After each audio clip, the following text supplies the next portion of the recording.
Hey, this is Kirsten from Peace Punk Productions, and today I want to talk about the smear campaign. So, for those of you watching, I talk a lot about toxic people and narcissists because I've had training and working with these individuals, and I've experienced a lot of interaction with them in my life. I don't name names, there's no specific people I'm talking about. I'm talking in general about society to try to improve our relationships with each other and increase positive dynamics and peaceful relationships, because my company is all about nonviolence and however we can spread that, whether it's t-shirts, videos, smiles. I want to spread love and positivity in my local community. So if you're watching this and you've been in my life and you think this is about you, it's not. It's become more of a educational video channel for everybody. And so I just want to say that. And then I want to say again, apologies to anybody who was hurt by previous videos. I'll say that every time until that anger or resentment goes away from some of the people watching this. And, you do what you can, and then sometimes you make mistakes. Sometimes when you try your best, it's still not good enough, and you have to keep going. So the smear campaign is when you make a move. Say you're leaving a toxic situation, you're having problems at work, at home, at school, and you decide to get out. Maybe you get help from a local organization, maybe you get help from a few, and you find when you leave that you're not getting the support that you thought. You thought there'd be trumpets, you thought people would be supporting you, you thought that everybody would come together and lay down their swords, and it's just getting worse, and you can't figure out why. This might be because of a smear campaign. If you're dealing with a narcissist, they are very good, and this is documented. Check out Dr. Romani if you want to find facts about narcissists. And this is also, I've dealt with a number of them in my life, and I'm not a doctor, but they exhibited all these behaviors, and it was mind-boggling.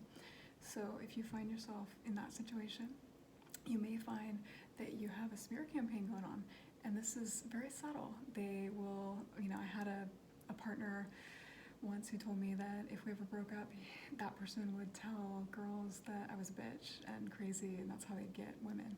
And they're pretty obvious about themselves. They will tell you what they are, and they'll tell you what they're about. And so pay attention to those signs. If don't project yourself onto other people. But it's always a surprise, because you might find that doors are closing everywhere you go. Nothing will open up for you. And then you find that maybe there was a rumor going around about you. Like, there was a rumor going around about me for a while that really inhibited my ability to progress and move on. And I didn't know where it was coming from. Even my best friends, people in my life were acting very funny. And I believe it may have been due to my behavior on social media, because I had gone to social media to try to talk about some issues. And I thought, it's really weird. Nobody's liking any of my posts. Nobody's responding to me. And it was just death silence for about a year. And I found that in this situation, there were some rumors going around about me.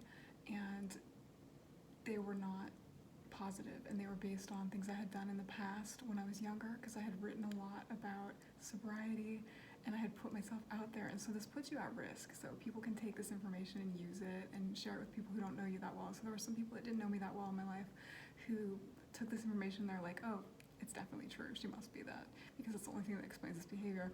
And in this account, it's hard for people to accept that maybe the person that they're close to is a narcissist or a person who has toxic behavior, so they'd rather side with that person than you. And so you have to accept that in this situation, in a family system, in a school system, in a work system, they are usually going to take the side of the higher ups in the rooms. They're going to take the sides of the people that are making them the most money. It's about ROI, or they're the people that are keeping the family together, or the people that are, really pulling their weight.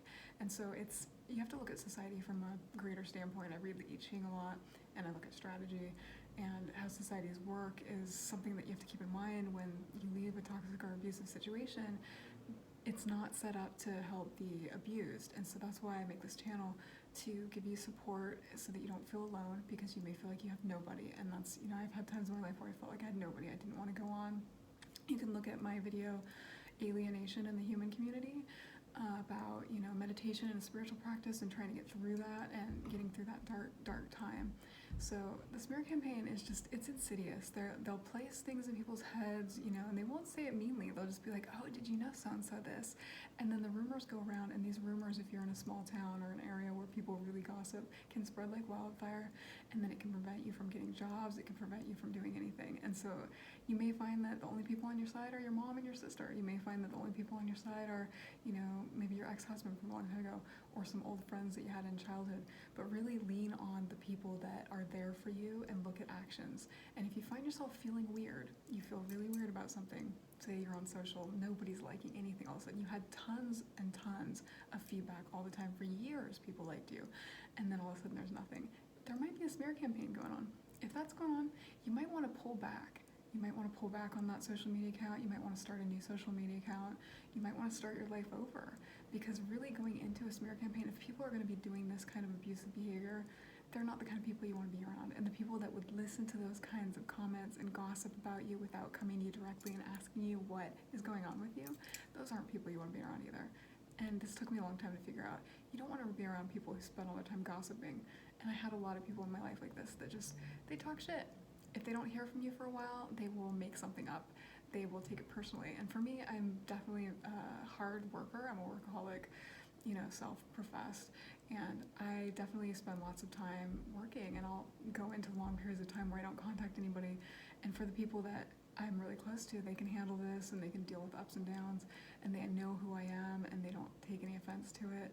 But for the people that are really regimented and try to go by the societal kind of traditional standard, I don't really do well for them, and they end up sometimes gossiping about me. They're like, oh, well, she must be this, that, or the other if she's not talking to me, and they take it personally instead of really taking the time to think about, you know, what's going on in my life, that I still love them, and I do love everybody. I really do seek peace and positive relations with everybody, and I try in these videos to bring you some tips that'll help you. And so in those cases, I know that the biggest thing that you'll want to learn about really is that sense of doom and alienation, to have your community that's there for you suddenly not be there for you. And I had this happen in so many regards. It's almost like all the communities suddenly overlapped, and they all decided that I was not able to be supported. And this might have been a perception I had, because I was having so many closed doors and so many cold shoulders and just people acting very strange to me, how they would act if they were acting with a drug addict or something. And it was very like familiar to a time when I'd been younger and I'd been dealing with PTSD very badly, you know, and I just had been given the wrong diagnosis and the wrong labels and gone through a lot of hell, you know, to get the support I needed. And so it was just almost like a karmic cycle repeat. I mean, you can find sometimes that you're finding yourself repeating events in the past that you need to work through, but really look at it as the universe is really there for you. It's out for your best interest. It's trying to help you. It will remove toxic and negative people from your life. The people that really care about you can weather through any storm. Their family, they're there through thick and thin. They would be there for the birth of your child. They'd be there for your birthday. You know, if they couldn't, they would have some good reason. Or maybe you don't care about those things. They'd be there for the things that matter to you.